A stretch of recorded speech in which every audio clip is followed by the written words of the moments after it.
Best Medicine Podcast with Simba. Sparking positive change in the community. Having real conversations and therapy. You know that laughter's the best remedy.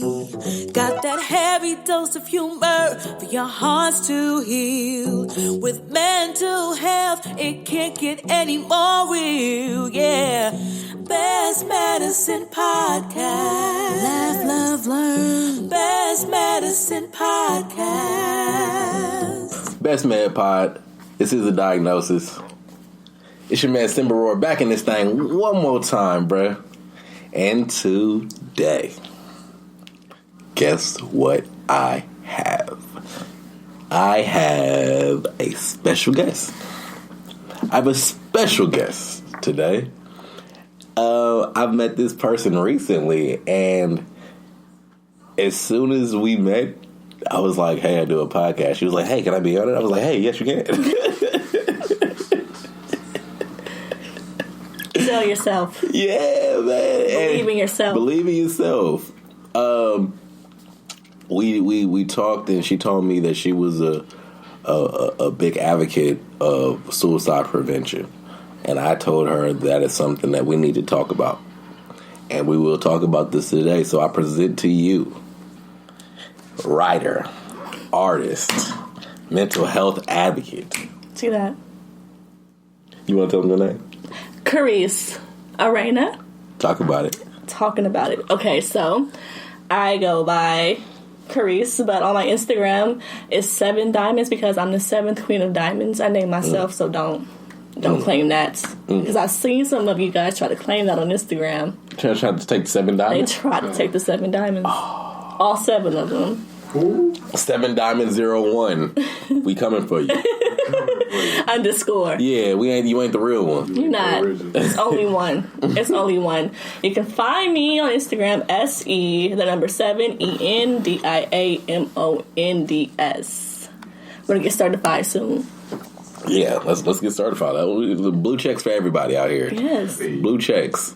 You know, and then blue faces and blue checks. That's all we want out here. Bust it down. Yeah, come on, man. Bust it down. So, will you tell my millions of fans a little bit about yourself? I would say that I am an artist all around, a writer, a creator, aspiring filmmaker, fashion designer. I have like my hands in so many different things. Yeah. So it's just, I'm really letting my life show me who I am. So I'm just creating all that I can. On the side, I do glitch arts. Hey. This is an example. Hey. Right here. Mm-hmm. $60 each. I even do like custom ones. If you just want like a particular artist or a person, I just holler at me. I want me. You just want like you? With my shirt off, just glistening. Just glory, right? Just all glory. I'm gonna put that like on the ceiling in my room. So when I wake up, I'm just like, that is a beautiful man right there. Oh, right. And I have a book coming out, a poetry book named Luna. It's going to be 300 pages coming out this year, so just stay tuned. I have a lot of great things coming out, but that's my biggest baby right there. It took me 2 years. Okay. 2 whole years to just create something that really shows what I've been through, you know, because I am a woman who was a caretaker. I'm 24, and my grandfather was sick, and I took off school and personal life for 2 years to help him out, and it's a lot of mental hardships, I'm sure, when it comes to caretaking. And a lot of us our age, we caretake, and no one talks about it. Right. I know plenty of people who take care of their parents. Definitely. Who take care of their, grandparents or aunts and uncles, and they have to take time out of their lives to give them medicine, take them to their appointments, all of that. No one talks about it. You know what? To the caretakers out there, I see you. We love you. We're here for you. Yeah, we love you. Yeah, you're doing a great job. It's so hard. And especially when that person is someone you love. I know. That's the hardest part. Yeah. But then at the same time, it's the easiest. It doesn't feel like a job. It's not a job. Yeah, right. It doesn't feel like a job. Right. You know, it's just hard to see it happen inevitably, which is the demise of someone that you really care about. Right. You know, so who was once so strong. Yeah, who was a strong, healthy, independent, who had a strong mind, who was admirable. All of that. It's just, it's hard, but then it's strengthening. You know, so it's very important. So all caretakers out there, young, old, you guys are amazing. Shout out to y'all, like for real. How long ago has he passed? He passed in January. January, so this year. Yeah, January 14th to be exact. Okay. Have you healed from it? Or are you healing from it? Healing. You're process. Complete. Yeah. Never ending, you know? Right. Never ending process. It's just, a part of me doesn't even think he's gone sometime. You know, sometimes I'm looking for him, or I feel like I could call him and talk to him, that stuff, and it's just, grieving but it's sort of, I'd say, relieving, because I know he's not suffering. Yeah, definitely. So it's more so like, I miss you, but I'm glad you don't have to suffer and you don't have to deal with this anymore. So it's more so like, in my own selfishness, I want you here, but you were not happy when you were here. Right. So it's just, and he did, like, when my grandpa passed, it really amped me up, because my grandpa lived a full life. Like, you can, I know I'm not trying to turn all the way around, but he has this placard that the church gave to him. Hold that up. Higher. It's good. See, he had his master's, he became a doctor. That's beautiful. All of that. He lived his life exactly how he wanted to. Right. And that's what I really want to live my life to be. I just want to live happily and chase my dream, and he wasn't afraid to. So now that he's passed, going back to school, traveling, making different decisions, I've completely changed my friend group. Yeah. I mean, deleted some numbers, you know what I'm saying? Cut off. It's hard. But it was easy, because I know that it's not promised. We all got to get out of here. Yeah. Whether we want to admit it or not, whether we want to accept it, we all got to get out of here. Yeah. So Yeah. I shout out to Young Cass, producer extraordinaire in the building. Say what's up, bro. What's up with y'all people? I'm always here. He's always here. To zoom in and zoom out. That's me. That's me. Yeah. So I told him, we talked about it one night on some like late night in the car, like I'm about to get into the house type stuff. Like the only thing that's promised to you in this world is death. Absolutely. And we spend so much of our time trying to fight it and try to run from it and never embrace it. And there's no place on earth where you're safe from it. Yeah. There's like nothing you can do. Nothing you can do. Life. No diet. Nope. No vacation. You could live to 117 years old one day. And you know it's supposedly you're sitting there. Ooh, if I make it to 117, I'm like, okay, guys. Right. I'm not. Yeah. I'm done. if I'm still there at 117, I'm like, yeah, I gotta go. Like, yo, press the button. Press the button. Like, what am I doing here? Like, I'm just in the Guinness Book of World Records for no reason. Like, what am I doing? Like, what here? haven't I learned? Yeah, like, man. is there something I need to still learn? Who do I need to talk to? Who do I need to meet? Because I'm personally done. You know, but like, embrace that fear. That fear should be motivational for you. It should be. Knowing that you will have a set amount of time should put the fire up under you to live out your passion and find your purpose. Absolutely. Even if you don't have it figured out, just put your fingers, put your hands, your feet, everything. Just do something. I don't care. I mean, I think one of the worst things to teach kids is, you know, high school, college, rest of your life. Like it's ever been that easy. Never. It's never for that simple. anybody. Nope. Like you're gonna be this one person for the rest of your life. So when you graduate at 21, 22, and you find out, hey, I don't even like this field. Yep. If you even make it to that point, like I don't even like this field. Like you might be 19 talking about I don't even like this major. Man, wasted the money, the time. Come on. all of that, you know. I shouldn't say waste, though, because it's part of self-discovery. No, it's growing. It's growing. Part of self-discovery. You spent that time. But don't put that pressure on yourself. Yeah. You know what I'm saying? I just turned 24. Mm-hmm. I'm still discovering myself every single day. Right. You know? It's a journey. Just embrace it, you know? And death is definitely the end for every single person. Right. Or the beginning. Huh. Or the beginning. Ooh, the cycle. Yeah. The cycle. So, my grandmother passed not too long ago, maybe two years ago, Thanksgiving. And what I had to learn, or what I learned from it, was, like I said, we don't have a choice. We don't have a choice to whether we live or die. We weren't asked to be put on the earth. Mm-hmm. We're definitely not asking to die. No. Because now we're here, we just want to live. Mm-hmm. So that's what that taught me. It was like we don't have a choice either coming in or going out. You don't. Like, embrace it.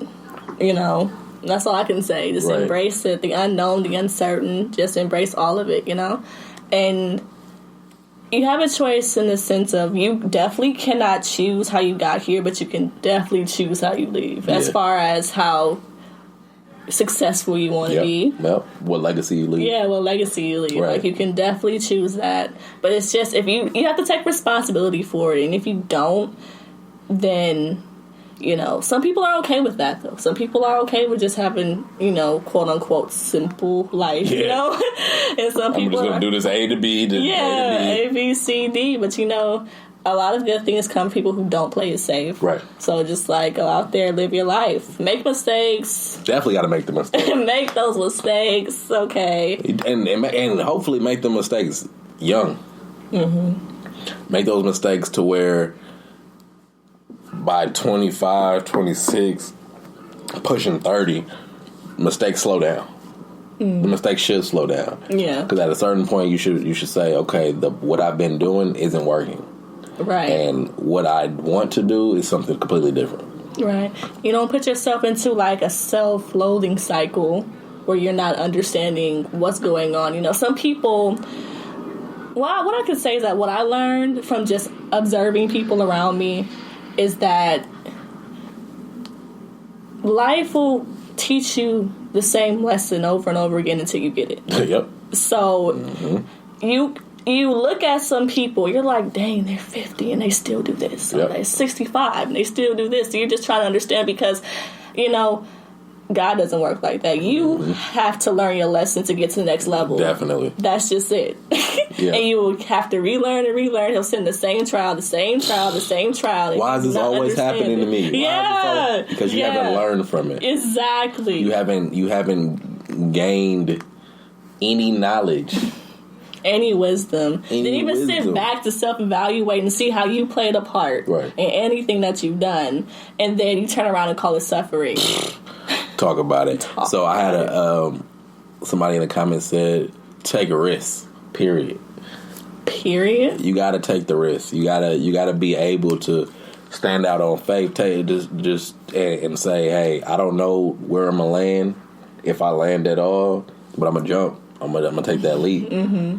And sometimes you might fall in a pasture of roses. Sometimes it's gonna be spikes and waterfalls and. It's going to be messed up. And you learn. Exactly. And then you learn. You learn from it.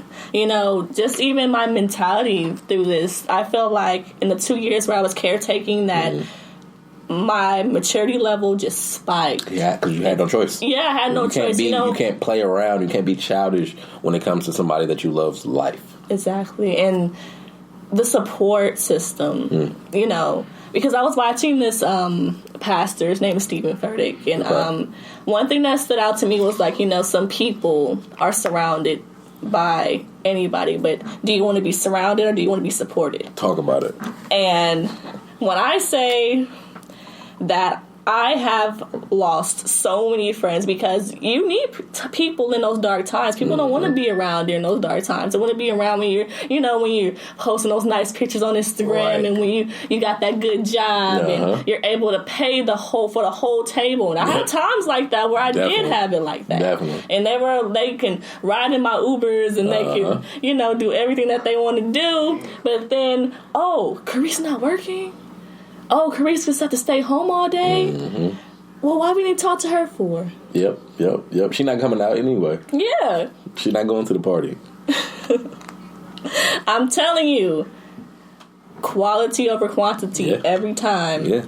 Every single time, I'm telling you. You just have to let it go and don't be afraid to let go. I feel like a lot of people are afraid to let go of the people that they're familiar with. Definitely. And sometimes those people have to go so you can get something better. People are afraid to be alone. Whew. You're afraid to be by yourself because you don't like yourself. You don't like yourself. Because you don't know yourself. Or your thoughts. Yeah. You don't like your thoughts. You don't like anything. And instead of just changing it, you just want to bask in it. And you take the time for yourself to learn yourself. People who can't be single. Yeah. Ooh, I'm like, how did you just get out of...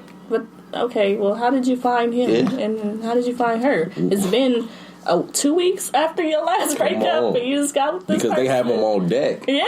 So you in the dugout waiting for me to get out of my relationship, and now that I'm out of my relationship, now I'm going to the dugout. Now you next up to bat. What does that validate? It validates the fact that it validates their loneliness. Mm-hmm. So it's like, if I'm not alone, then I'm good. And there's a difference between being alone and lonely. That's facts. That's facts. Because I'm alone all the time. That doesn't mean I'm lonely. Right. I like my own presence. I can come home. Enjoy myself. Man, turn the movie on, put some music on, put the diffuser on. Oh, I love my diffuser. Oh, yes. I love Shout out to the diffuser. Oh, man. My diffuser, man. My diffuser. I need to join the gang. Yeah. You do. It just really clears the whole space. Like, what oils do you use? Tea tree and lemon, but I want lavender because I have anxiety. Yeah. So like the lavender, lemongrass, and lemongrass. Yeah, I have the lavender one, and I also shout out to Second Monday. Shout out to Taylor. I love you, Taylor. We love you, Taylor. 2 cameras, my bad. And she had it at a new place, and she had vendors. And one of the vendors, I can't remember the company, but she sells the mists. Mm-hmm. So she has different. Yeah, I did too. Different flavored mists. So she has a lavender mist. Really? So I've been. One day when I'm anxious, yes, and keep it in my purse, and then just breathing it in. Breathe it all in. For the past. Was that last week? Yeah. Oh, you were just zen the whole week. I'm good. Like I'm still on that level to where it's like I'm still trying to be as calm as I can be, because when I get irritated and agitated, it throws me off of my game. It can. Yeah, I was saying today, like, I've been disrespected by all of my jobs today. So doing this podcast is my last hope for today. That my jobs aren't like shitting on me. Like, yeah. It's been an incredible day of bull. Like, I quit too easily. I mean, I'm like, okay, you know what, guys? I don't need this. Yeah. I don't need this. You know how many jobs are out there? Yeah, definitely. And that's what gets me in trouble sometimes. But I'm like, you know what, man. And I was being petty too. I was like. Because I take pictures. Bruh tagged somebody else in the picture that I took. Are you lost? I was like, bruh, like... Are you lost? That ain't even the same thing, bruh. Are you confused? I did that, fam. Like, don't give credit to somebody else and I did it. That's all I'm saying. You shouldn't have just took the credit part out. Because he know dang well. He just should have posted it. Hashtag something like photography. Not a dude that's getting the credit. It's tagged in something. He's like, oh, I took this. And he know he did. He's just going to take it. Right, I'm going to get the followers. Right, he's just going to take it. He's like, by the way, follow me at. Right, and he already popping. I'm trying to build my name up. And I'm getting off the ground. I'm getting stunted on. But I digress. Black caretakers. I was like, why am I not saying this word right? I thought you talking about some cake or something. Yeah, black cake takers. Right? That doesn't sound like that's like black baker. That sounds like a movie that you. Never mind. A cake thief. That will cake actually takers, go some black cake takers. That's cake takers. Say that 3 times fast. Anyway, black caretakers. I was talking to a friend of mine, and we were talking about, and she was telling me about what's called the black tax. How are you aware of that? No. Okay, well, how in our community, our money doesn't belong to us. It belongs to our family. We have to all the money we get, we have to then turn around and use it to take care of home. Speak on it. So my $500 check, my $1,000 check gets broken down into one. I have to pay the government off tops. Mm-hmm. Then I have to pay my rent. Then I have to pay my bills. Then the rest of that is going to mom's. The rest of that is going to my little sister to make sure she's good. The rest of that is going to my auntie. The rest of that is going to my granny to make sure she's good. I read something about that. Just in general, for people who are like the sole proprietor of their families, it's some type of plan, I should say, or a budget-friendly solution for that I read. So I was reading this article on Exo Nicole. Shout out Nicole. I don't know if Nicole Ditchy, I think that's still her name. She got like these really cool articles. And so let's say you were the sole proprietor of your family. Now let's say that you still need money to survive for yourself. 100%. 100%. So instead of them taking money directly from you, you open another account and you put a budget in that account. So let's say you put $300 for the month of May. Mm-hmm. That's all your family can, and everyone has access to that account. Right, and once that's gone. And once it's gone, that's it for that month. Okay. That's for y'all out there who need it. And that's a solution. It's a solution. That's a solution to the person that thinks that, hey, I have to, every time the phone rings, I have to give X amount of dollars. I'm allotting $300 for the family. If you want more than that, if you need more than that, I don't know what to do. Right. And I know because that's a third of my money. Right. In the Asian community as well, they do something like, so let's say someone at the top, like let's say grandma. Mm-hmm. Grandma has $5,000. Right. Someone asks grandma for $2,000, so she gives it to them. So next time someone needs money, they ask the person that just borrowed money. Right. And it just goes down the line like that. Right. So everyone has to supply everyone, you know? Yeah, so it's just so many ways you can really maintain your money and balance it out throughout your family without you running dry. Definitely. And becoming exhausted and hating them because you're going to end up resenting them in the long run. Definitely, because you're always asking for a handout. Mm-hmm. Also, we don't have the family structure. Like this, like where we are, this is her house now. This is beautiful. I'm sure your family lives here. Mm-hmm. So that family structure is beautiful. Thank you so much. But in I'm not gonna say normal, but in a regular, the majority, let's say majority, household, it might be just children, mother, granny, children, mother, auntie, and. So there is no money. So when the kids are coming up, mom might have 3-4 kids. Mm-hmm. Who's taking care of everything? Mom.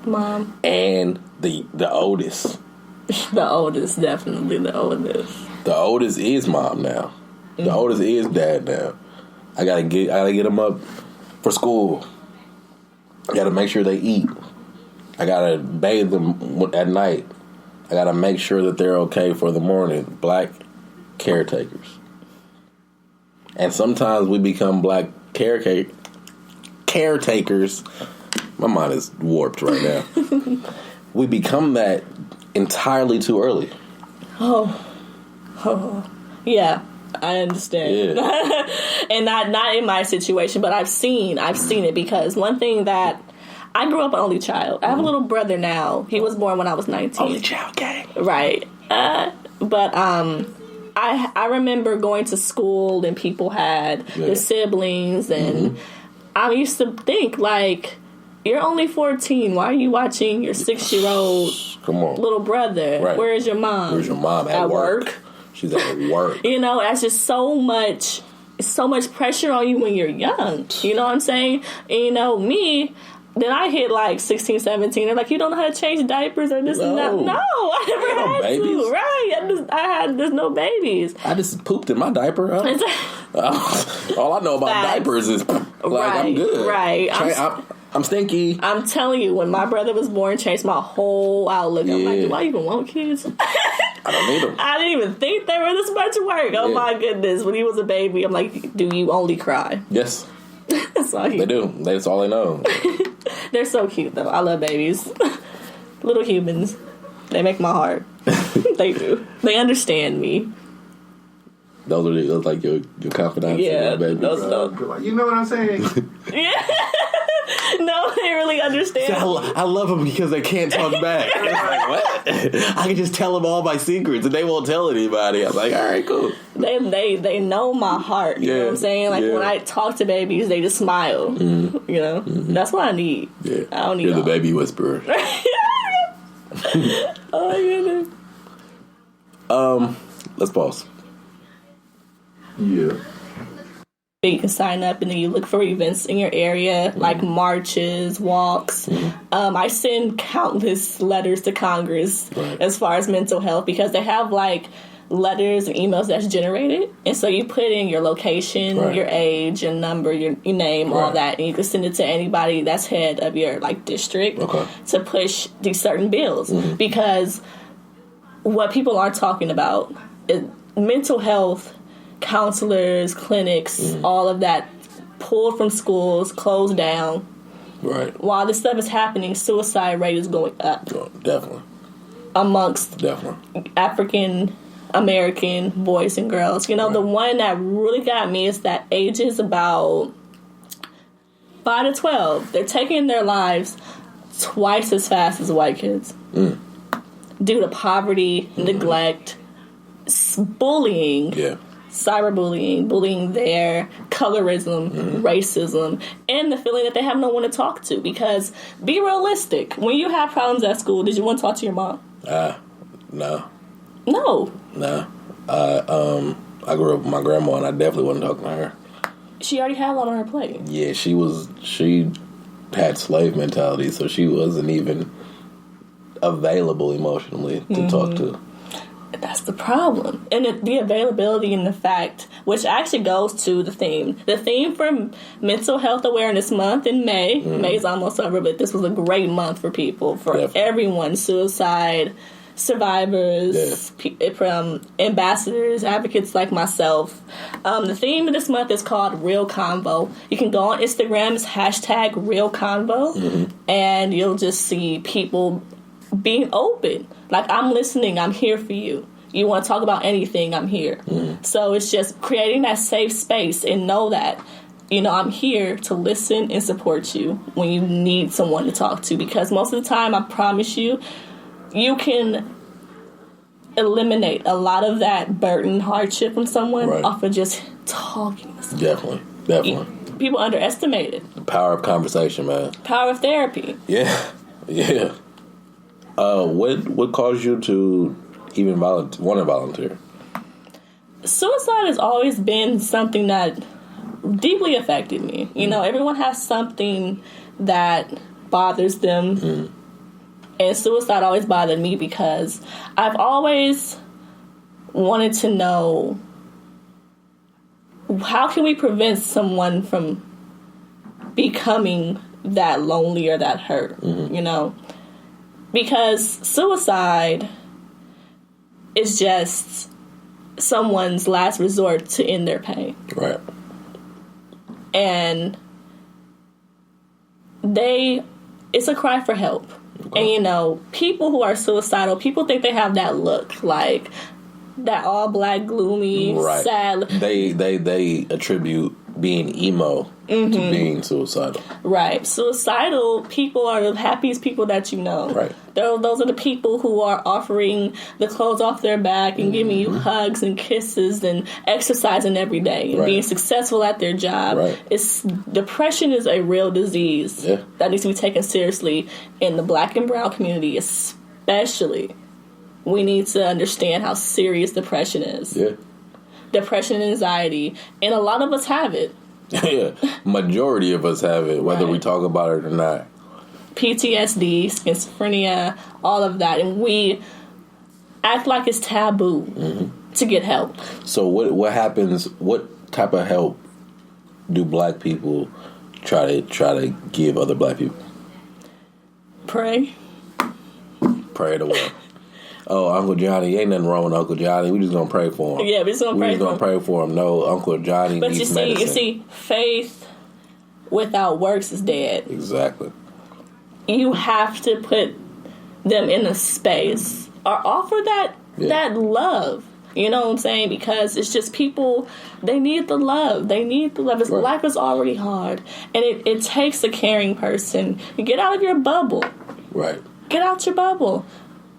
Tell your son you love him sometimes. Please. Hug your sons. Boys cry. Hug your sons. Tell your little Black boys that you love them. And that they're beautiful. And that they're hardworking. And powerful. Powerful. Tell them that. Don't be afraid. It's not being soft. I don't even know why having emotions is equated to being soft. I don't understand that. Because women have emotions. We all have emotions. We all have emotions, exactly. Animals have emotions. Exactly. Everybody has emotions. I've seen a dog mourn for his brother that died. I've seen a depressed dog. No, and then, but get this, I'll get more consolation than, like, someone of our color crying. Yeah. Oh, they're weak. Oh, No, we need to talk about it. No, you don't have to suck it up like a man. Right. You need to talk about it. Honestly, that's one of my biggest issues right now. The silent epidemic that's going on in the community right now.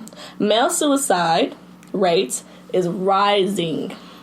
9% of males experience depression more, and that's more than 6 million men at one time. That's wild. 3 million men struggle with anxiety daily. Oh, sorry. By the way, these facts and this article was found on menshealth.com. It's called Not Talking About Mental Health is Literally Killing Men. Talk about it, man. And then the one that really, really got to me was that of the 3.5 million diagnosed as schizophrenic by the age of 30, more than 90% are men. That's wild. And an estimated 10 million men in the U.S. will suffer from an eating disorder. Yeah. That's wild.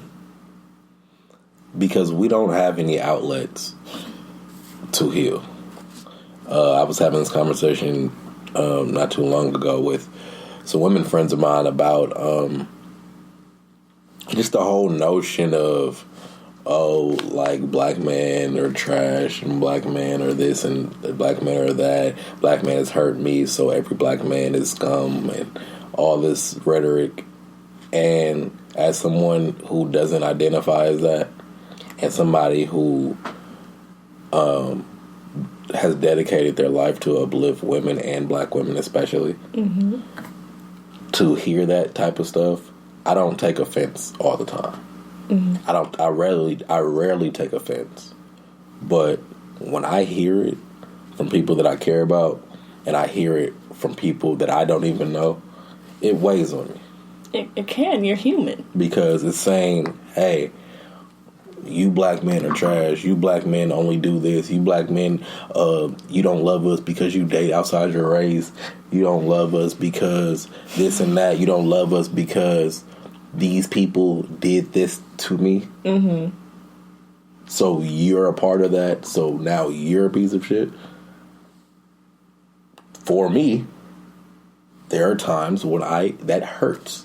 It hurts. It does. And when I express that to especially Black women, I usually get hit with the, oh, okay, but I've been dealing with all this. it's like, yeah, I understand that I'm here for you. I support you, and I support you through it, and I lift you up at every moment in time. Listen to me. I am hurting. Those words affect me. But I understand that, but I don't think that it's the same because we've been treated like this. And pain is pain. It's universal. So why am I invalidated because of your pain? That's not fair. It's not fair. It's not fair. I mean, shout out to you, but I mean, she told me that I was all lives mattering her. Because when I was talking about, okay, I understand that the black woman has been victimized, have been abused, have been neglected, has been treated wrong, and everybody shits on the black woman.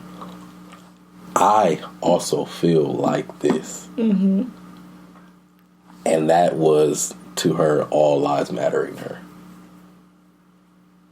Is she confused? I don't know what she is. She just didn't understand what I was saying. She didn't understand. She was becoming defensive because of what I was saying. Well, she thought that you were trying to, demean what she was going through. Exactly. And that doesn't make any sense. And that's never what I'm trying to do. That's me saying, yo, I understand everything you're saying. I just want you to listen to me right now, in this moment. And acknowledge me in this moment. And that's the problem within the community. Instead of the universal pain that we're feeling and being compassionate and understanding to each other, it becomes a competition. Exactly. It becomes like a race. You don't have a monopoly on pain. Yes, like, I feel bad because of A, B, and C. The same system, society, country, whatever, what have you, oppression, racism, colorism that affects me also affects you. Right. Different degrees. Different microaggressions, different layers, but the pain is the same. Right. So if we can take that pain and we can turn it into power, turn it into safe spaces for people to express that pain, and turn it into something that can become all-powerful. Right. Because you don't know. One of my favorite, turn pain into passion. That's one of my favorite quotes. Yeah. And your pain is the fuel for your passion. Exactly. So it's just... It's the same type of fire. Men deserve hugs. They deserve kisses. They deserve to be listened to. Affirmed, validated, heard. Right. They deserve to be heard. And I'm against this narrative that men can't cry. I'm against the narrative that men can't, they can't like nice things. They can't like, it's soft if a man likes butterflies and flowers. How he can't appreciate nature? Right. Are you telling me that a man can appreciate nature? Right. Are you telling me that he can't like the color pink? Right. He can't do these things. If I say your nails are cute, I will say thank you. I do this all the time. I will say thank you. That's what, because you appreciate I'm things. Appreciating beauty. Yes, or you can appreciating beauty. Right. And as a man, we should be able to appreciate beauty. And I read an article, I really wish I can remember what the name of it was, a few years back, and it was basically saying that black men don't have homes. And when they say about it is oh my God. People, you may have a home. You may have a place you can lay your head. Physically. But you don't have a place you can express yourself. I don't have a place. You don't have a place that you can be comfortable in. Right. And you don't have a place where you're safe to express how you feel. Your emotions are... That's your safe place. Right. You're supposed to feel. You're not in this life to be numb and dead. You're a living being. I have to take care of everything. I have to do all this. I have to keep everything together. But there is no place where I can just sit down and say I am tired. And not be ridiculed for that. Right. Because it's normal to get. Exactly. I'm not lazy. You're not because lazy. I'm tired. You're tired. I'm tired. And a lot of men are tired. And a lot of men have so much they have to do. And the thing about it is, they don't have it. They don't have that excuse. If you sat here and started crying right now, I would understand. But everyone watching would be like, can you imagine? He just cried. You just crying on camera. Yeah. And it's just, look at that ridicule. So you're just getting ridiculed for being human. Right. You feel ashamed for being human and feeling what you feel. For feeling. For taking the pain and embracing that pain. Embracing that pain. And you need to, because you bottle it up and then you become a monster. Exactly. And you become someone, you become a murderer, a thief. You become what you are saying that is trash. Exactly. That is trash. You say, okay, you say I don't care. You say I'm cheating on you. You say I don't value you as a woman. Okay, what if I just don't then? Right. Right. And that's easier. It's easier to say, oh, I'm just going to date this white girl because I don't have a headache. Right. And everything's not a fight. And, you know, we have to really, really accept that we deserve good. Yeah. Everyone deserves good. And everything doesn't have to be an argument. Everything doesn't have to be a fight. You deserve someone that's going to call you back and treat you right and buy you flowers. Right. You deserve that. And you deserve someone that's going to pick up the phone and accept that flowers from you without ever second guessing your intentions. Right. So with that, it's like, yeah, given the fact that we have men have our first teachers are our mothers. Mm-hmm. If we have a neglectful mother, if we have an abusive mother, if for me, grandmother, if I have an abusive grandmother, if I have a grandmother that is sowing seeds of hate and sowing seeds of like discontent, I'm gonna grow up insecure. Mm-hmm. I'm gonna grow up with a sadness about me. I'm gonna grow up unable to love black women. But the fact that I am someone who has surpassed all of that pain and is continuously trying to heal and has, like I said before, dedicating my life to uplifting black women and women in general, I want a place, I want a home. and I shouldn't feel bad about saying that. Shouldn't. I should there should be places for me to say, like, yo, sister, like, I love you. Can you just listen to me right now? Thank you. Because that's all I have ever done with you is listen to every single thing that was wrong with you and giving you support and giving you love and giving you guidance through it. It's my turn. We don't get our turn, I feel. You don't. I just have to deal with all these emotions and bottle it in and then become angry. Mm-hmm. But I'm not going to become angry. Right. I'm going to let it out somehow. Even if we're going to have to argue about it. But exactly. Like you said, everything is not an argument. So the person I'm talking about, she was defensive. Mm-hmm. And it was like, I'm not. Because she wanted her pain to capitalize. Exactly. Off of yours. She wanted it to be the center. Her pain is important, but your pain isn't important because you can't be. We live in a world, where the patriarchy. You're supposed to be way better off than I am. Right. But they don't remember that you're a black man in this white patriarchy. I'm afraid to leave the house for fear of not being able to come home. Mm-hmm. And that's a fear that's detrimental to your well-being every single day. Every single day. And that's why you need someone to talk to. Exactly. And that's why you need that safe space. Exactly. If you don't provide the safe space, where are they going to go? And then you turn to drugs, alcohol, unprotected sex, everything that's toxic, adrenaline rush. You may just try something that you cannot come back from. Right. I wish that I can just say, hey, I need you to listen, and they could just say, okay, because simple. I always do it. So many lives can be saved if you just say, I'll listen to you. And it's not an argument. It's not a fight. I'm just telling you how I feel about it. It's not. Don't question it. Don't question it. Don't say why. Right. Let them tell you why. Yeah. Don't try to figure it out. Yeah. And don't put yourself into it. Right. Maybe if you feel the same way, you can say, you know what, I do feel like that also, but do not try to cloud it. Mm-hmm. Don't try to to her credit, after she still didn't understand what I was coming from, but she did understand the fact that it is not all men that she's talking to. And she told me, she said, I hope you don't get mad at me, but she watched me. Yeah, like it's not. I'm not shitting on you. I don't want you to feel like as though I'm shitting on you, because I'm not. I'm just telling her how I feel. Perspective, queen. Right. It was more so that she was like, we spend all this time talking about how you feel, but we haven't spent any time talking about what we go through as women. That's all we talk about. All the time. That's literally what the conversation was about.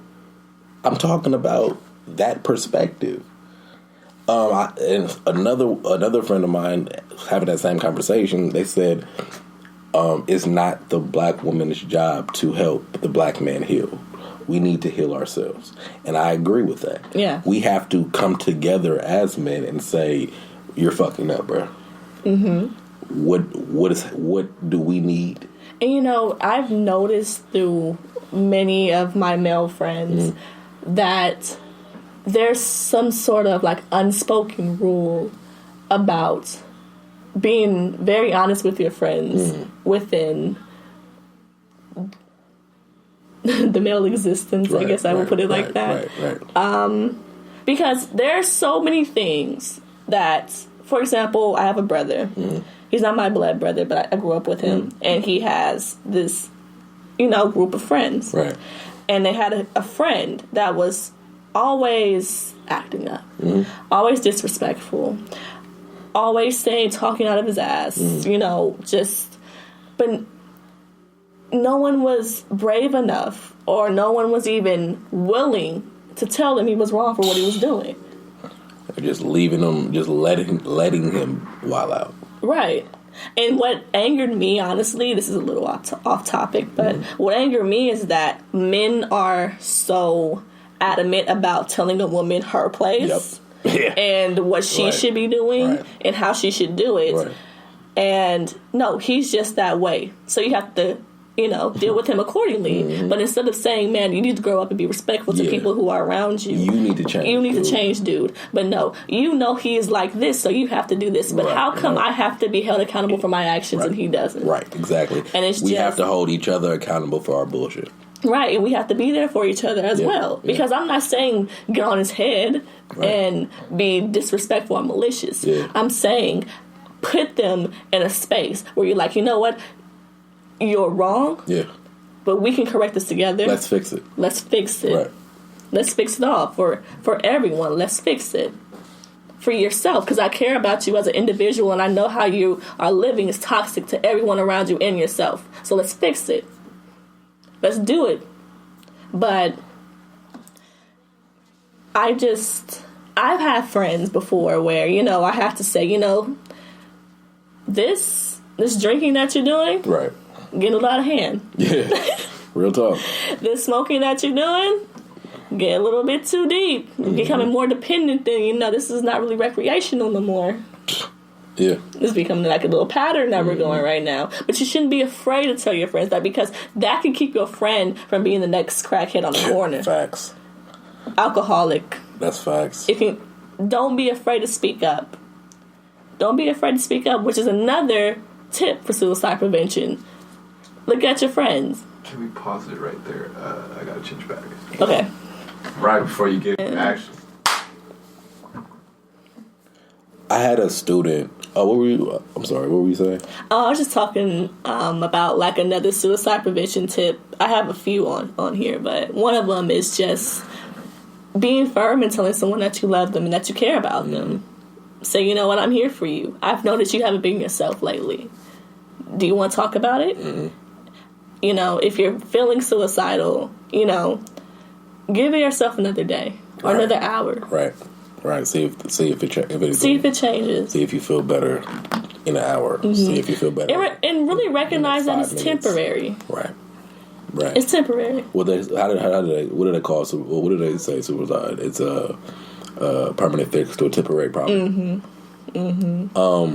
At the same time, let's go back to like how we in the black community help each other is through prayer. You can't pray away chemical imbalance. You can't. You can't pray away chemical imbalance, man. And depression is a chemical imbalance. Right. Schizophrenia. It's sickness. It's a real sick. People think because they can't see it, that it's not there. You have a headache, you gonna take Tylenol. Exactly. You gonna take ibuprofen, like. And people have those. And you know, me, I'm a fellow God believer, and I believe that I've taken advantage of the resources that He put down here for me. Right. So, therapy should not be taboo. Right. Counseling should not be taboo. Right. Because we have advanced as a people to be able to talk to each other about these issues. Right. And prayer does work. But like I said prior, faith without work is dead. Exactly. Right. So you can pray all day. But if you're not out trying to get to where you need to go, if you're not trying to be supportive or productive, what's going to happen? What's the point? Yeah, what's the point? You're not going to do nothing, but you're just going to be on your knees the whole time. And it's getting worse because you're torturing yourself. You're thinking, like, why is it not getting better? And you're not taking the necessary steps to get better. And we should be able to really relate to one another. I think that's one of the most disappointing parts about this situation is that we all collectively are dealing with the same things. We're all afraid of police brutality. Definitely. We all know that Black Lives Matter. We all know that Black women are seen as the lowest of the low, the most disrespected. We know Black men have a target on their back. Right. And we know these things. So why are we pretending like this is not real and that we can't talk about this? Like, this doesn't make any sense to me personally. Because we need to have these... It's not, like I said before, not a competition. Right. Because we're all in pain. You don't have a monopoly on pain. You cannot have a monopoly on pain, and we're all struggling. We're all suffering. We're all going through this. We're all going to the same funerals. We're all going to the same church services. We're all going to the same graduations, baptisms. We all listen to the same songs. We all do all of the same things. But yet, when it comes to pain and when it comes to understanding, we cannot have the same conversation. I'm so glad I met you, man.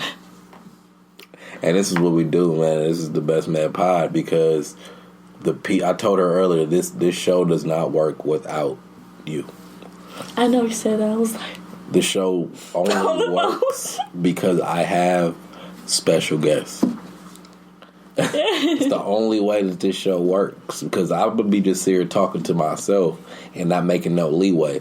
If somebody else is saying it, maybe you listening a little bit. Maybe you can hear these words. Man, I know I'm not the best looking person, so you might be like, what is he saying? But hey, I got Coco Brown in the building.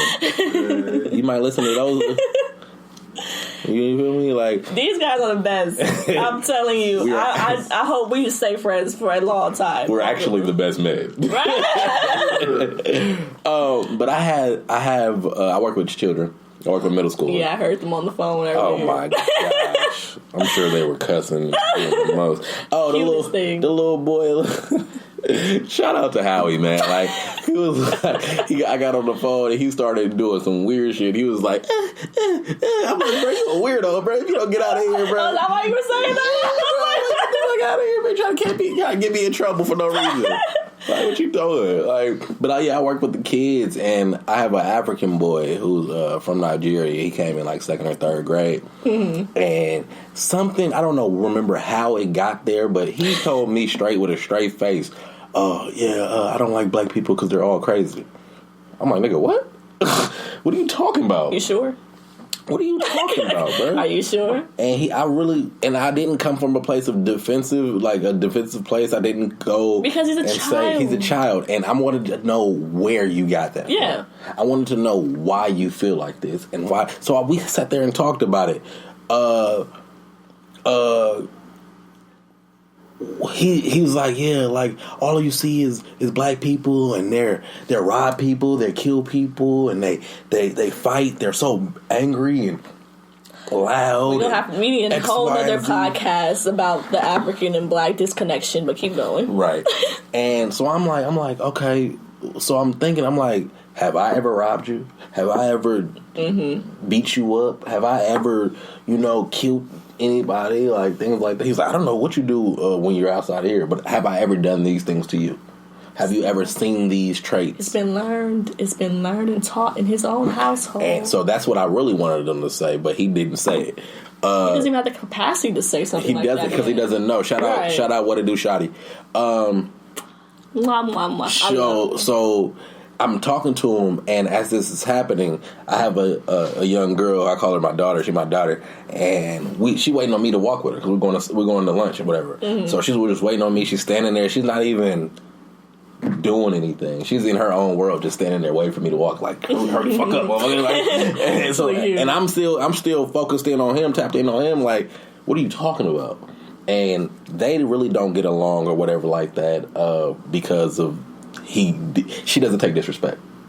Oh, so when someone, exactly. So when someone disrespects her, she goes on to 30 immediately. Yeah. I love that little girl. Shout out to Tangy, man. So she's standing there next to me. He goes, "What are you even doing here? Get out of here! Why are you in our conversation?"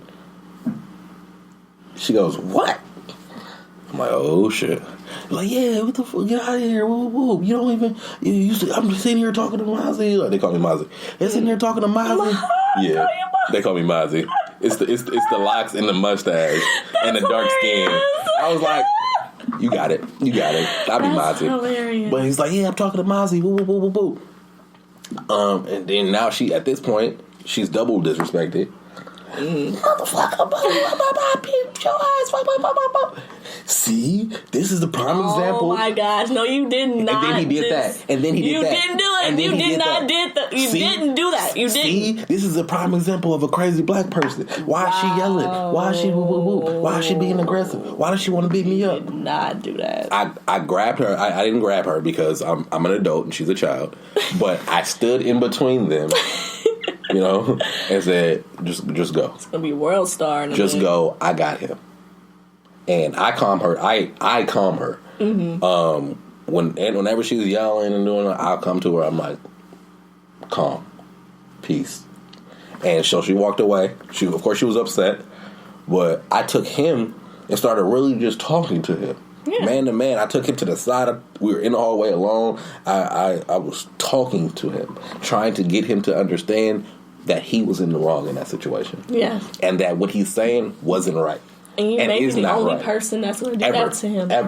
I'm telling you. Because he's going to keep that narrative. So it's up to people like you who look like people like you. Be black, proud, all that. Yes, unapologetic. Unapologetically black. And he said, so I'm like, he was like, see, she was just yelling. She didn't even have to yell. She's not civil. She's always going mad. She's a crazy black person. I say, Doug, you disrespected her. Thank you. And then after you disrespected her again. And then after you did that again, then you called her a crazy black person, which is more disrespect. She has done absolutely nothing to you. Exactly. And you want to know why she's yelling at you? Because you disrespected her, and she does not take disrespect. She will not take disrespect, and as she shouldn't. Right? She shouldn't take you talking to her like that. Who do you think you are? Who do you get? You don't tell nobody to get out of here. If you want, she was like, her presence was bothering me. She was listening into our conversation. If that was the case, Mozzie, can we walk over here and talk? Thank you. You didn't have to sit there and be disrespectful to this young girl for no reason. Screamed at her. Started off on 10. And then when she defends herself, she's angry. She's angry. She's crazy. We're not going to even go into those stereotypes right now that are made to silence black women. Like the quote said, black women are only loud in a world that was not meant to hear them. Say that again. I'm not even going to speak. Say that again. Black women are only loud to a world that was not meant to hear them. So how are we supposed to give our voice out if you're not going to listen? Thank you. I have to scream. Hey, I'm here. I'm here. Stop looking over me. I am here. And all the way back to male mental health. Right. You are screaming. Right. You are drowning. And you want someone to hear you. I'm just asking for help, man. Hey, I am drowning. I need help. Help me. Hear me. And we're all yelling the same thing. Yeah. Y'all, you're looking at me from the shore like, oh, but this sun is hot. No, but I am drowning. Oh, but I'm getting heat blisters and stuff. But what about me? Like I can't go into the water. I with my hair like, and that toxic thinking is like, I didn't go get the help. Right. I got myself out of it. Right. Probably not in the best way. Mm-hmm. Probably with some unhealthy coping mechanisms. Right. But I got myself out of it, so how come you can't get yourself out of it? Right. I came together with my sisters and we cried and kumbaya and waited until exhaled and all the above. Ayala Van Zandt. We fixed my life up. But we did that, so why can't you and your friends do that? And then turn around and come back to us. It was like, because we need you. Thank you. Yeah, you're not responsible for our healing, but we need you to heal. That's why I was saying, like, we have to have these hard conversations to where we can hear you guys and you guys can hear us. And we cannot heal as a people until we make those conversations. And let's not turn it into a bashing session. I started off like that. It's not niggas ain't shit, bitches ain't shit, black women ain't shit, niggas ain't shit. It is... But can we just get rid of those phrases, period? Can we stop using that when it comes to people? Yeah. You don't want to categorize and collectively say someone is not shit. These people who are living, breathing, hardworking, people who feel, people who are really trying in this world, you think they're just all collectively ain't shit. So how do people... And then you want people to turn around and respect you and honor you. How when you're just disrespecting me? Disrespect. People, they ain't shit. All men are trash. Right. All black women are angry. Right. Can you please get rid of those narratives? Right. It's not true. Right. It's so divisive. Mm-hmm. It's just meant to divide us even more than we already are. Yeah. It was curated by the white patriarchy, but we took that and ran with it and made it our own. Now it's ours. Now it's our rhetoric. # men are trash. Yep. There's a whole podcast called that. Men are trash. Oh my god! I just gave you a shout out, but whatever. But yeah, so then when I was breaking it down to the kid, excuse me, and I'm like, he's like, all I see is black people doing wrong and black people doing this and that. Dog, you go to a school with majority black kids. I see black kids getting in trouble all day because there are hundreds of black kids here. Children get in trouble, period. There are black kids, there are Mexican kids, there are a couple of Asian kids, and maybe one or two white kids. That generalization, those statements, does not make sense. Like, when I was on the internet, and this guy was like, I don't like black women because they all have children. That doesn't even make any sense. All races of women have children. Exactly. Women have babies. Women have babies. That's one of our attributes. I don't like society. Women because they have babies. That is what you just said. Yes.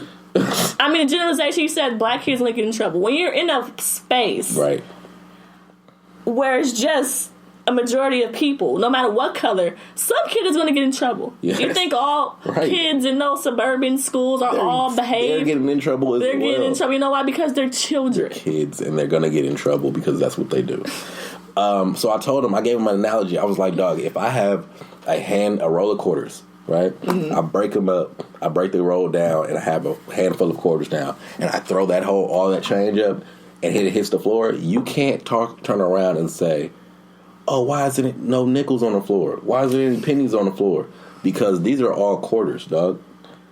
So you saying that all black people are getting in trouble or whatever like that, you are in the neighborhood of black people. On the news, they're showing black neighborhoods. They're showing brown neighborhoods. What you are seeing is directly impacting what you're thinking. Exactly. You're seeing black people doing this as a narrative device to say you should be afraid of black people. Mm-hmm. And you shouldn't. I'm like, do you consider yourself black? He was like, yeah. I was like, are you evil? No. Then what you're saying is absolutely wrong. I'm one of the good ones. Exactly.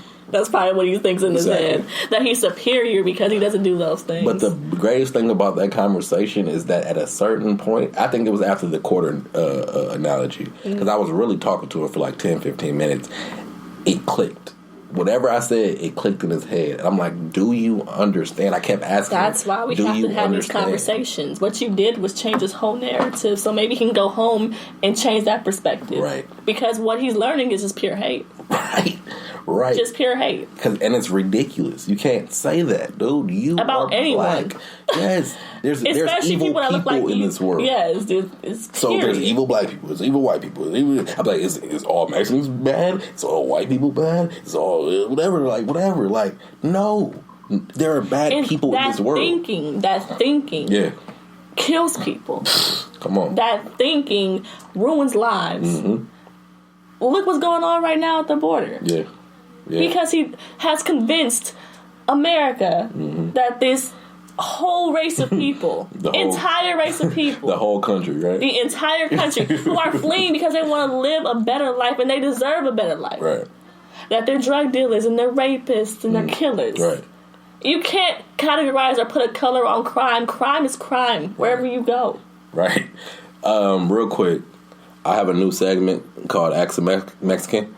Kaz, what's up with you, bro? Are you a drug dealer or a rapist? Oh my God, he's right on time. Not at all. You're not, but you're Mexican, right? Mexican, yup. Full Mexican. My mom is Mexican. Okay. My dad is Mexican. So you're not a drug dealer or a rapist? Not a drug dealer. You don't run guns or anything like that? Occasionally, I'll throw my cousin a dub of like weed. That's as much drug dealer to you? As I do, man. You know? I'm living that wealthy El Chapo life. Oh my God. Off of dubs. Off a random dub. Right, here you go. This one. But let's get back. Why do you think that suicide has spiked? Spiked is up, right? Yeah. I had a long day, man. My brain ain't working right. Like I said with cake takers, like bad times. Cake takers. You know that movie gonna come out like in 4 years. Takers. We gonna copyright, trademark that. Okay, trademark it. I feel like it's social media age. Yeah, I do too. I think it's social media age. I think honestly, America has always been in some bad places, but when Trump was elected... I don't even like saying his name. I just call him the orange nigga. Right. When he was the orange nigga. The orange nigga. When he was elected, I feel like a blanket came off. And I knew it would. And I knew it would. It just put everyone in a state of panic. What people do not know is the night that he was elected... the suicide hotline was shut down out of all because there was so many calls from Black and Brown. Overloaded, huh? Mm-hmm. Afraid, right? Pure fear. Yeah. Pure fear. And kids, it's not like how we grew up. Bullying was just on the playground. Yep. You know what I'm saying? It was just, it got walking bad. Home from school. Yeah, walking home from school. But you have this device. People are not held accountable. That you're attached to, and people are not held accountable for anything that they do on social media. You can make all these fake accounts, or, the thing that really gets me is because it's not done at school. Right. So it's when I get out of school. Yeah. So I'm going home and looking at my phone. And if you go to school, they can't do anything about it because it wasn't done at school. Exactly. You can also just get off your phone. Like cyberbullying only affects motherfuckers on their phone. It ain't no cyber. It ain't no cyber if I don't got my phone number. Exactly. Delete those apps.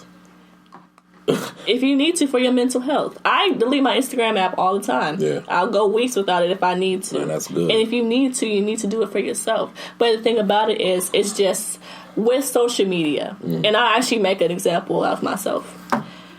Overexposure. So there were a time where someone will get shot, killed, whatever, what have you. The most you'll probably see that will be on the news. On the news. We are on Instagram watching people die. You might drive past the memorial, see the balloons and flowers and things like that. But yeah, we are watching murders online every single day. And you don't think that makes you paranoid. On everybody's account. Yes, and the clout is disgusting how fast those videos are shared. Because it goes from I can't believe this. I can't believe this is happening. I can't believe this is happening. I can't believe this is happening. And now it is absolutely everywhere. And everyone of all ages can see it. Something that really, really got me was Junior. Do you remember Junior? Yes. I saw Junior get murdered on Instagram. Yeah. I saw XXXTentacion get murdered on Instagram. Me, in my room. Mm-hmm. Do you know how traumatized... And I'm over 18, but can you imagine being 11, 12, 13, 14? Yeah, I was there. I was there the day after at school. I was there the day after or the day of Lil Pump dying. Things like that. Like Tentacion. Little Pump still alive? Lil Peep. Oh, Lil Peep, okay. Lil Peep. Mm-hmm. Lil Peep? Yeah, Lil Peep, he passed. Yeah, Lil Peep, he overdosed. Yeah. But yeah, I was there at them schools, and to feel that effect of those kids, and then the year, because his death anniversary just came, and they were making them posters and stuff like that, like they could give them to him, like they were just, they loved him. And it's just, but the scariest part about that is the desensitizing of it. So many people are desensitized to murder and death now. I mean, for someone, for example, like I said, Tentacion, they saw him get shot. Right. No one's calling the police. No one's calling the ambulance. We're recording because we can get that clout, the view. We want the first video of the person that just got killed. What happened to human decency? It's ugly. There ain't no decency, B. What happened to just being in the moment? You are so caught up in this virtual reality that has no significance. Yeah. That does not benefit you whatsoever. Right. Maybe you may make a couple of hundred, couple of thousand if you make it that big on Instagram. Yeah. But social media is not real. Say that again. Social media is not real. Facts. That man lost his real life. Not his account got deactivated. His life got deactivated. Absolute real life. He's not coming back. Right. Shit, Nipsey lost his real life. In front of everybody. In front of the world. How do you think a family feels? Because that's always going to be on there. It's always going to be, oh, my son got shot. And instead of someone in those 2 seconds try to do CPR, check his pulse. I'm just with my phone. Because I want to be the first one. I want to be the first one to show TMZ. Disgusting. Man. It's so disgusting, and it's normal. Yeah, it's normal to see someone suffer that way. It's so disappointing. Yeah, I don't. It's nasty. It's nasty the fact that you would want to, one, look at murders, and then two, even record a murder and post it. So many times, somebody is hearing, like, oh, did you see that? I don't watch videos like that, bro. Yeah. I'm not watching the video. You saw them fighting? I'm not watching that type of shit, bro. That stuff get into your spirit. I'm not. There was one thing my grandma told me a long time ago about scary movies and whatnot. Like, I don't watch scary movies. I don't watch them. I'm not letting them get them in my spirit. Exactly. I'm telling you, I don't. Yeah, shout out to Shell, man. Because it's... Shout out to my nanny and my papa. Yeah. Okay, because they're the ones that... And you know what? I used to be like, man, whatever. I watched the one... I'm in nightmares for weeks, bro. Nightmare. You know why? Because you expose yourself to it. You expose it. You let them. Yeah, you let it get inside of you. Right. You let that.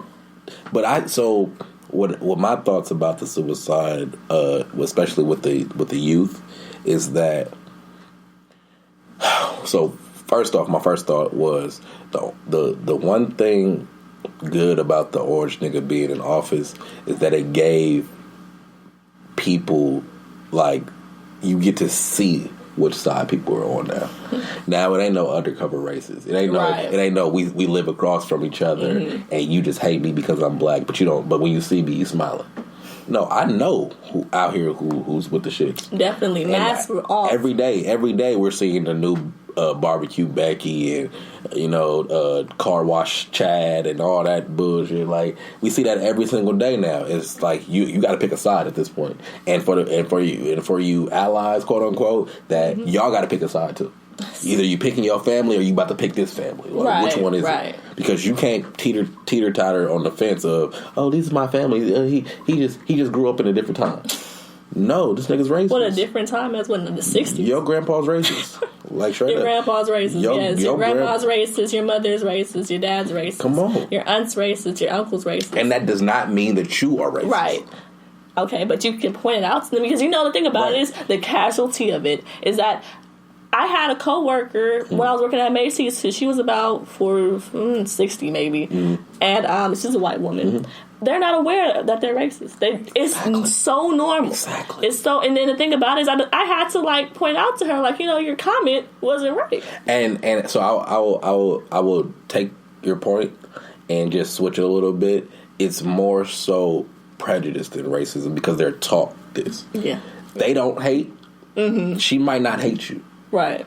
But she was taught to think you are something different. I had a Mexican friend who was in her late 30s or whatever like that. She was talking about my hair. She was like, do you wash your hair? I was like, yes. I've gotten that so many times. She was like, how? I was like, with soap and water, lady. What the fuck are you asking me right now? Like, she was like, yeah, my mom always told me that black people can't, have you heard this? I've heard this plenty of times. From your family members? Yeah. So tell us. From my family members, please inform me. Because, so how black people, have curly hair, real kinky hair. Right. That it is so dense that if y'all were to hop in the shower, the water would not penetrate your hair, bro. Wow. I heard that. But I heard that if water gets on it, that it'll just fall out. That's why we wear wigs and weaves. Maybe that too, bro. Okay, stop. And I was like, huh? I was like, huh? No, we just can't say that and act like we just gonna go past what you just said. We're here. Go ahead. But I know for a fact that that's the thing. Especially me being Mexican, a lot of Mexicans were taught racist values from the Europeans that conquered Mexico back in the day. So it's almost like a parallel where you were some black people hate other black people. Yeah. It's there are Mexicans that hate other Mexicans. Exactly. Right. It's even worse towards people who are darker, black people. Definitely. Yeah, I know. Definitely. I had a Mexican roommate back when I was going to school in Vegas, and I was just a whole new world to her, and she thought that I was being prejudiced against her because I didn't want to use her shampoo, and I told her I can't use your shampoo because it's not for my hair. Yeah, my hair will not work. And then she went around telling everyone that I hated her because I didn't want to use her shampoo. That's wild. And she just thought, and I had really long hair because I cut my hair, but I had really long hair. And she was like, I was combing my hair out in the mirror, and she was like, no offense, but I would have thought that was a weave. I was like, okay. Thanks. Yeah, because that's what they see. They think, and they see women, and they automatically assume, oh, she has a wig on, or she has a weave in. Because they don't know no better. And if she did, it doesn't matter. Whose business? Right. Whose business? Whew, Lord. So I was like, so what do you think we do in the shower? What do you think we do in the rain, lady? Lavender missed that. Yeah. You need to calm that down. Oh my God. Also, what we were talking about, I lost it, but we. Yeah, you have to pick a side. You have to choose your side because we are at war, and with us being at war with people that don't look like us, we need to heal even more together. Oh my goodness! And that's why I love having these conversations. Absolutely, because we have to have them. We need to have it needs to be more people in this room. A lot more. It needs to. And it's so cool that we're all people of color right here sitting down listening to this. Right. And it's such a necessary atmosphere. Definitely. It shouldn't be something that's frowned upon. Right. I know growing up, and I remember like hitting high school and people were going through those changes. I really, really advise people with teenagers, take your kids to therapy. Yeah. Body's changing, thoughts are changing, you're experiencing, like, your sexuality, and you're experiencing, like... Middle school. Yeah, middle school, all those things. They need someone to talk to, and it's not taboo to talk to someone that's not you. Right. I like I said, I work with them, and I talk to them straight up. I talk to them like I'm a big brother, because I am their big brother. I'm not their teacher. I don't teach. I'm an after school... I'm a coach. And don't talk to them, not you, but just in general, people in general. Don't talk to people who are in a situation or maybe younger than you in a condescending way. Of course not. Where it's like, I'm older, so I know more than you. Right. You shouldn't feel that way because of A, B, and C. You can't tell somebody how they should feel. Oh, you're only 12. You don't know nothing. Yeah. It was like, no, these kids do know. And they know how to kill themselves. I had that. Exactly. They know how to kill themselves. I had that prejudice of, you don't know shit. You're a little kid. You don't know shit. And that's toxic. That's right, because no, you don't know what the world is like, but you also do know something. You know about your world. You know about your world, exactly. So when I talk to them, like I had a conversation with the kids the other day, and they were like something about the word daddy, and I was like, don't ever let no girl call you daddy, bro. He was like, why? And I was like, because you're not her daddy. You're not her father. I love how, like, just straight to the point. Straight up. You're just not. And I'm like, because that's really the answer. But then I thought about it. I was like, I'm going to give them real game. I was like, you want me to really tell you why you shouldn't do that? They were like, why? I was like, because you're not a pimp. You are not a pimp. She is not a prostitute. She is not your prostitute. You should not let a woman call you daddy. That's straight up. That's pimp lingo. That's game. Right there. Straight game. Nobody's gonna tell them that. I'm not supposed to even say no shit like that. Exactly. But I am. You need to. I actually... Because they don't get it at home. They will never get it at home. I asked the little boy, I'm like, do you know what game goofy means? He was like, no. I used to call people that all the time. Because niggas be game goofy, bro. Oh my god. And I'm like, it's when you don't know the game, and it's when you could get taken advantage of at any moment in time. In any setting aspect. So fast forward, I had that conversation with him. 15 minutes later, it was time for him to go. He's putting on his pants because it's basketball, so he's putting back on his pants and stuff like that. His money fall out of his pocket. It falls in between us. I'm looking at him the whole time. I pick the money up, and I go like this, slipping, and I put it in my pocket. He's still getting dressed. He's still talking. He's still talking mess. He has not recognized that I have taken his money. He gets fully dressed and is ready to go. I pull the money out and I hold it up to him. He's still not knowing that's his money. I said, "Are you here?" I said, "Hey, do you know what Game Goofy is?" He said, "Yeah, you just told me." I said, "This is Game Goofy, bro. You was sitting all this time talking about how you about to go to Domino's and eat some pizza, and I got your money, bro. This is Game Goofy. Wow. Know where your stuff is at all times. Know who you are and what you're doing at all times. Or somebody's going to take have your defense up at all times. Yeah. There has been times where I was just walking down the street and, I'm somewhere else.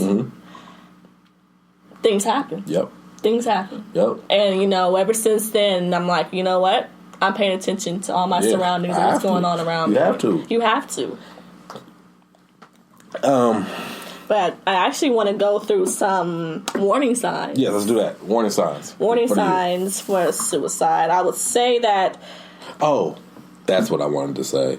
I think for the youth, it's difficult for them more than it was for us because, especially, I'm a little bit older than you, but for my specific generation and a little bit above me, we had overconfidence. Yeah. And we had the talent to back it up. We just didn't have maybe the means to get it done. Now, these kids have the means to get it done and the exposure to get it done. They don't have the confidence or the talent. That's why there's so many little fuckity fucks out here. Because it's like... Put that on the shirt. Put that on the shirt. Like, little fuckity fuck. Yeah. I need that. Like, they're out here and it's like they don't care about themselves. They feel they've been taught that, oh, you're nothing. They don't have any confidence. And the mainstream media at that, because you have to look at back in the 80s and 90s at the culture where it encouraged you to disrespect women, break up your home, don't respect yourself, have all these babies, and then you move into the early 2000s into now, where it was, early 2000s we had, our hyphy movement, we've had, just club stripper music, fun music, and then let's say after my generation, it seemed like media plummeted. Music plummeted. There's no 106 in Park. There's no TRL. But look at the messages. Look at the messages. Right. I mean, Lil Pump talks about cocaine and codeine like he put on his clothes. Like, look at, and they're addicts. Because of the depression, and they're we're losing them. We're losing the rappers. It's not just other people. We're losing the people who are even saying these things because of depression and because of addiction. And it's because of what my validation comes from the likes. That's where their validation comes from. We didn't have no likes. You just had people to like us. Say that again. We didn't have no likes. We just had people that liked us.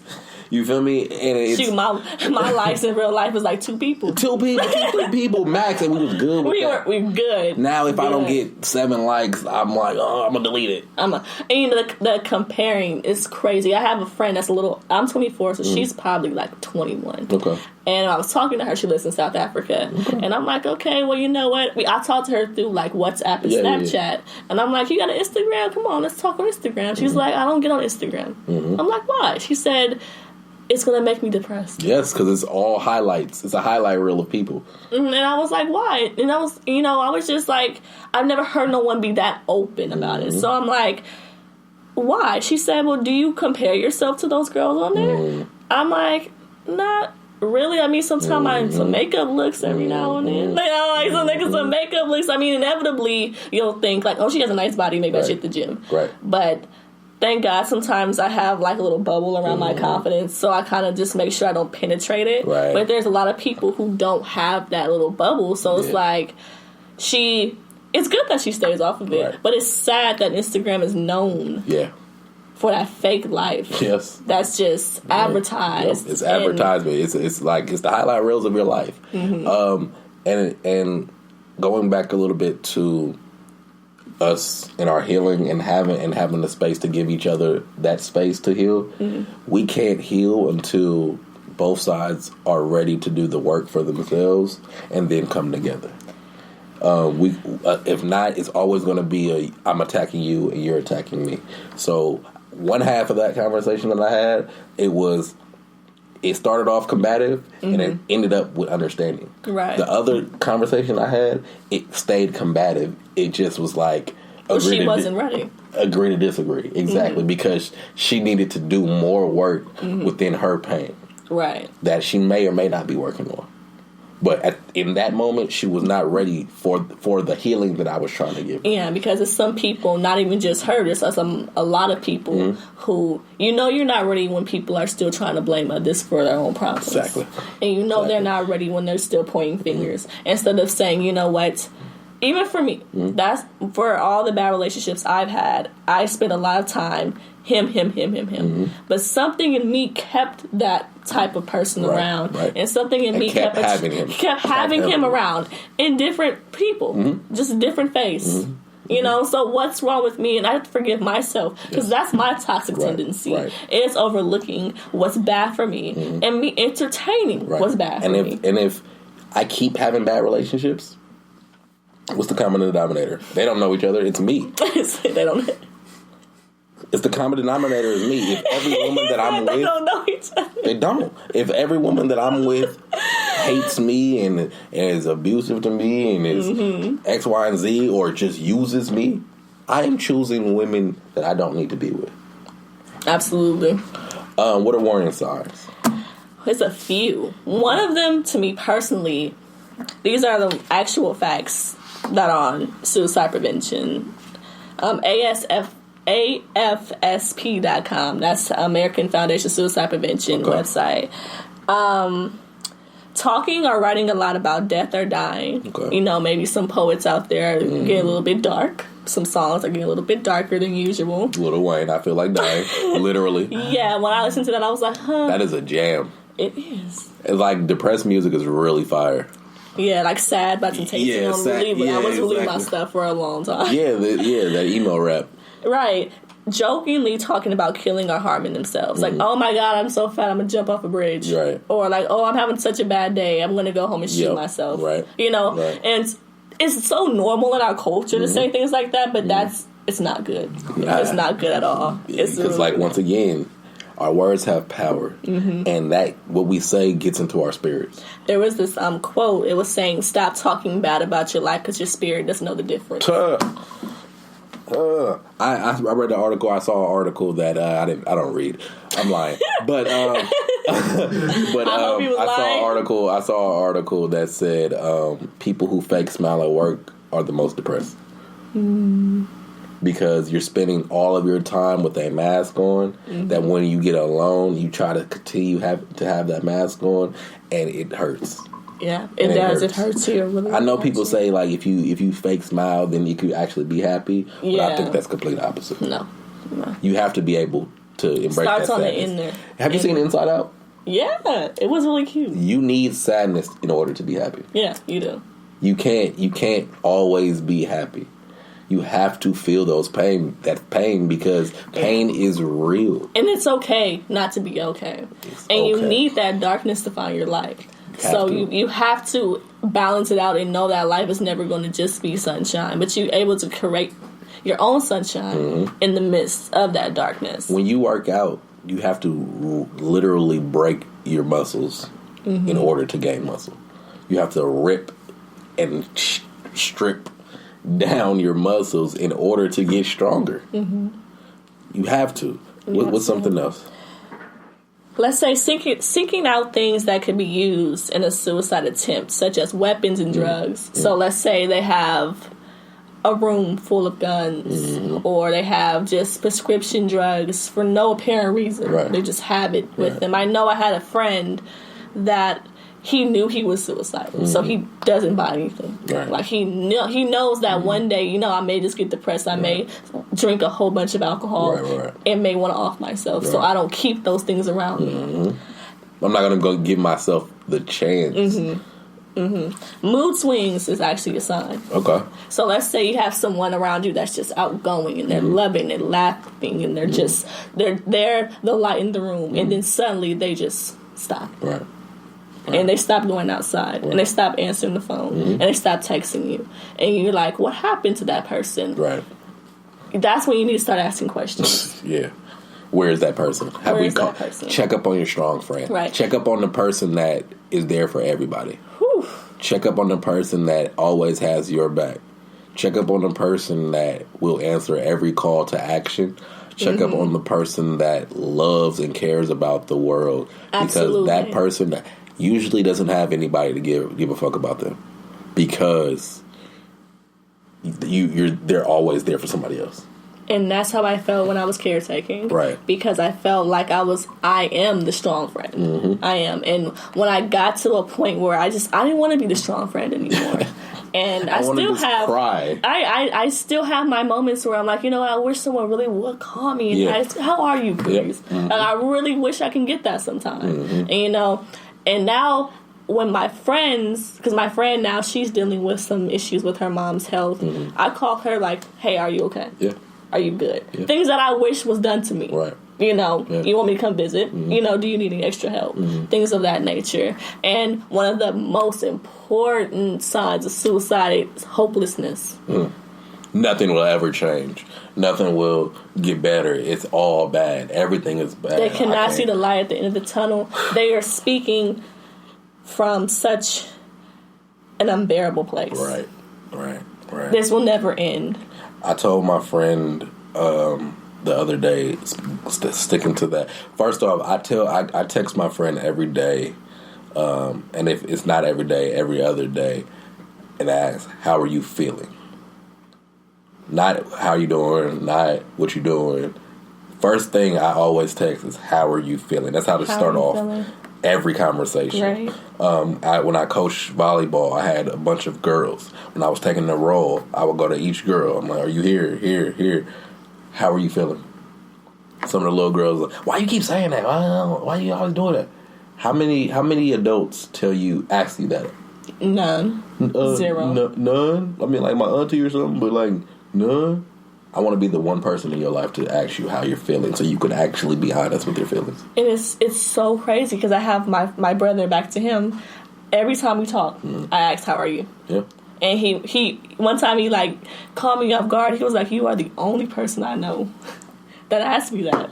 And that's just, it's so sad to me. It's so sad. I mean, how are you? That's just a normal conversation. And especially going back to the beginning, like, I need that. I need someone to ask me how I'm doing genuinely.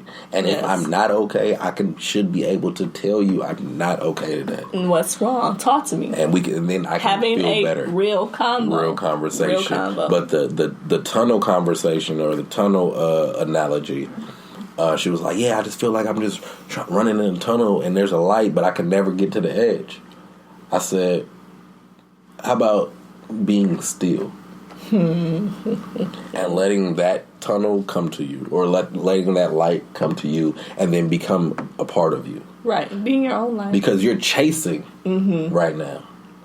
Maybe you need to slow down and just stop and see how this tunnel actually works. Maybe you need to look around in the tunnel to see if there's more different lights that you haven't seen just because you're focused on this light. What if that's not a light at all? Right. And what if that's the wrong light? And why are you making your happiness a destination? It's not a destination, it's a trip. Right.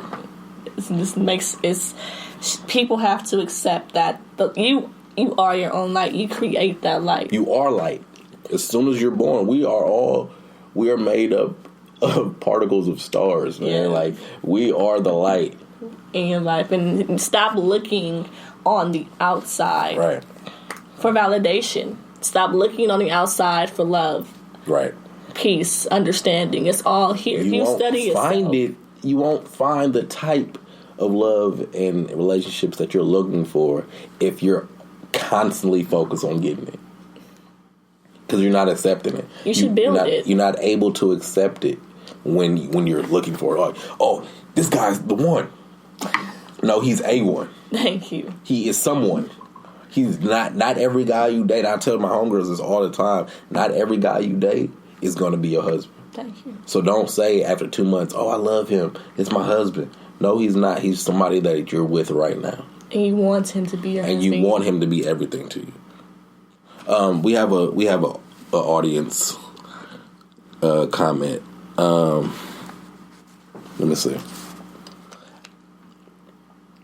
I feel like how are you doing is a question that's used so commonly in situations where that is not a correct question to be asked. Most of the time, the response is "I'm good" or "I'm okay." So, what else can we ask one another to stimulate these convos?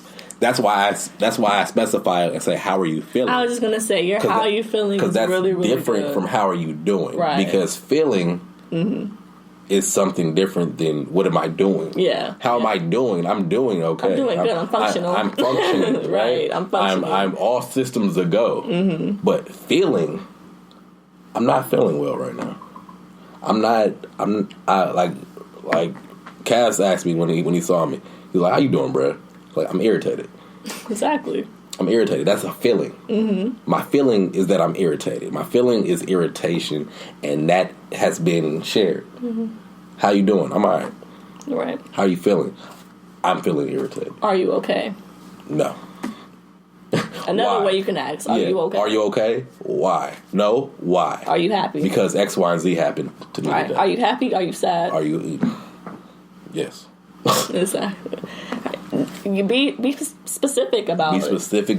Use your. I say this so often. Speak with intent. Yes. Don't just use the words, man. These words that you're saying, it's like know what you are saying. At least try to know what you're saying. And mean what you're saying. Because people are unaware of how powerful their words are. That's facts. And I'm telling you, like I said, all this starts off with a conversation and listening. Mm-hmm. Everything. You have something else you want to give us? Let me see. Like I said, suicide prevention tips. You speak up if you're worried about somebody. Right. Speak up. Talk to them. Okay, so what have you been suicidal? Myself, no. Okay, I haven't either, and I almost on it because I'm a Gemini, so there's always a battle within myself, and on one side it's like I love myself so goddamn much that I wouldn't even play with killing myself. I would say for me myself, when I first got diagnosed with anxiety, I got into a really, really dark place. Okay. So I can say that I know exactly how that dark place feels. And it feels never ending. Right. And it feels like it just engulfs you and surrounds you. Yep. Because on top of my anxiety, I had this pressure of going to school. Then it made me feel things even harder. Right. If I'm functional and peaceful, when things happen to me, either I can shrug it off, or I can deal with it. Right. But when I was in that dark place, it hurt more. Definitely. Everything hurt more. I was in a bad relationship at the time. And you're way more fragile in that dark space. Way more fragile. And I know that it just creates more darkness. And so I know how that feels. I'm blessed enough to where it didn't last years.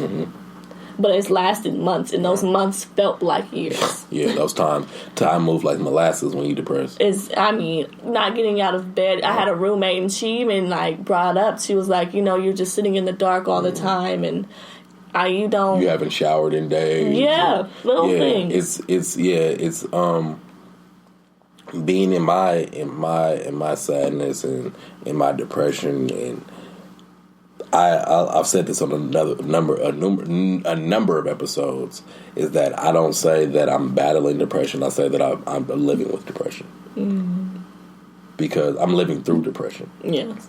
Because depression is not something that happens one day and it goes away. It just goes away, no. Sometimes it is your whole life. Yes, and when you're diagnosed with it, anything can spark it. Exactly. Anything can spark it. And the thing about it is, a lot of people spend so much time in that darkness that let's take an imaginary time frame. Let's say that you're depressed January through June. Right.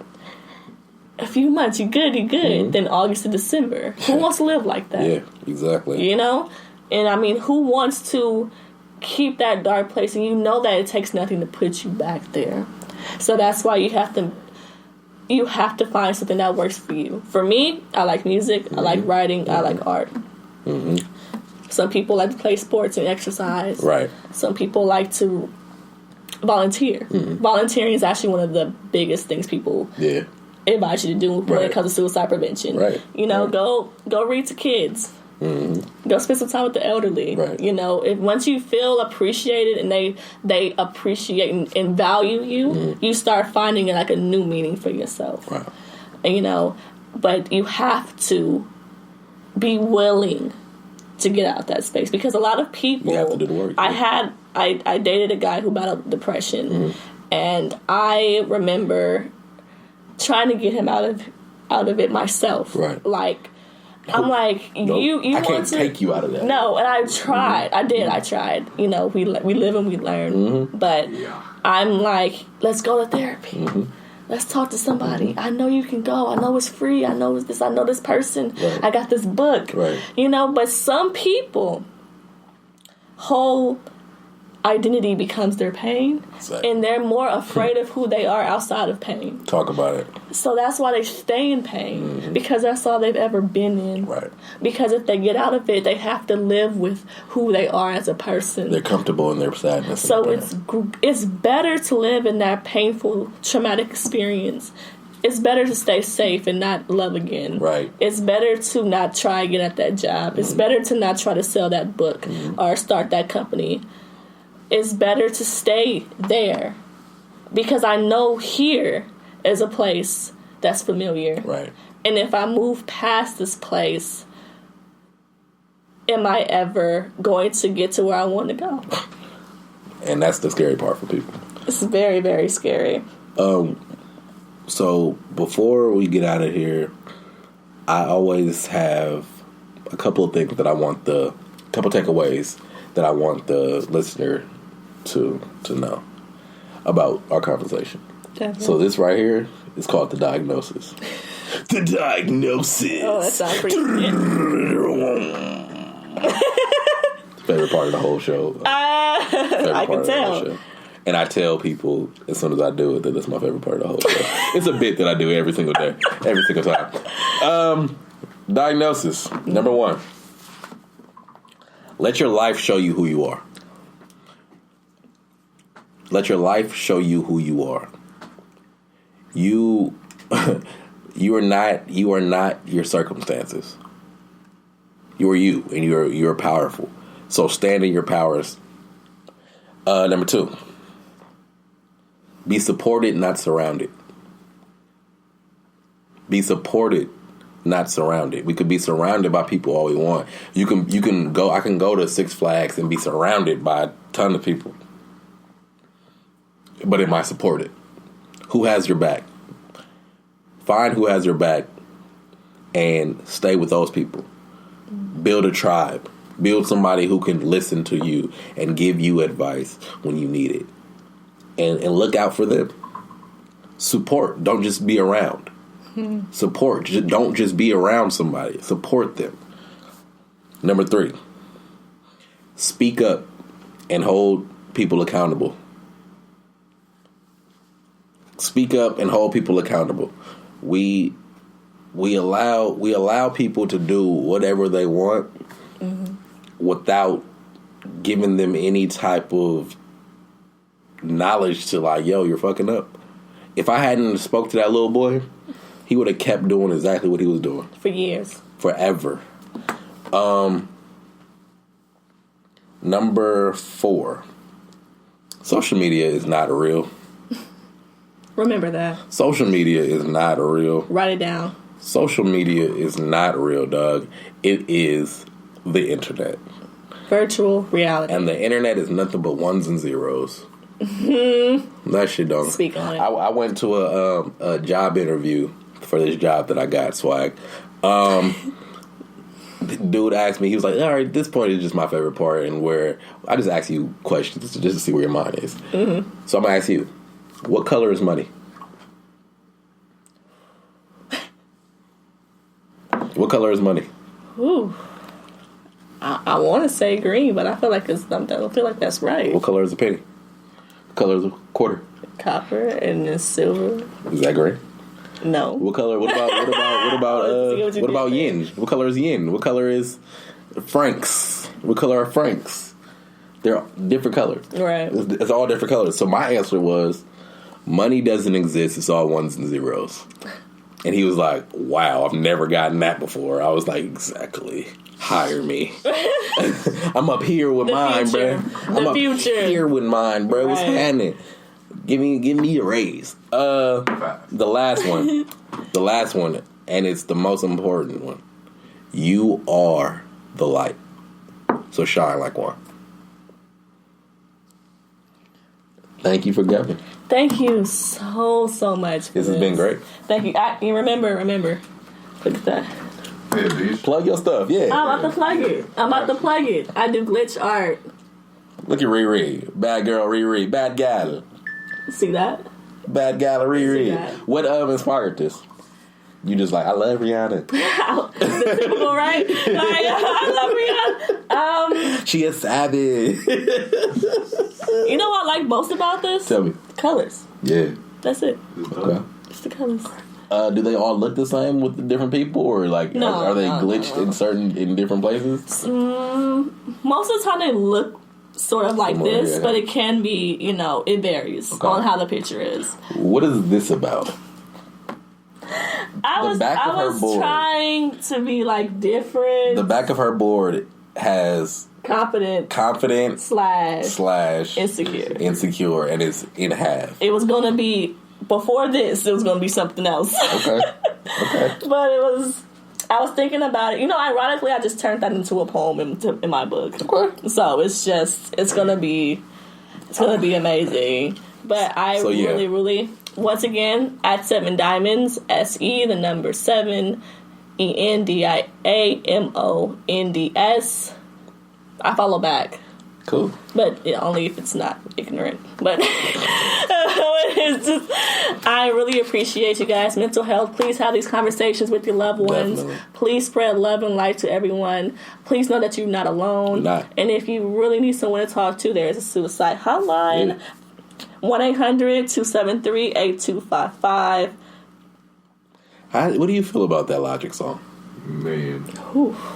It saved a lot of people. Yeah, it has. It saved a lot of people. And I'm so happy that he was able to say that. And I really appreciate all these black men out here really talking about their mental health struggles. Yeah. And I appreciate you for being fully present, open, and honest in this conversation. You guys are so awesome. I'm happy I did this. I am too. We just met, y'all. This is the most time we've ever spent together. Ever. In one setting.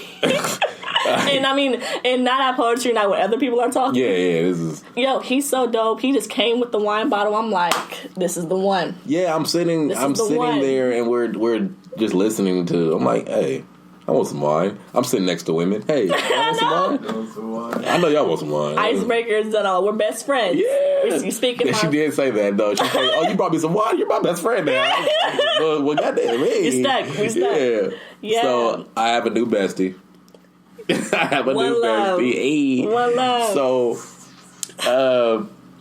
I'm gonna get out of here. BestMedPod. It's your man Simba. We're back in this thing one more time, bruh. And we out. Peace.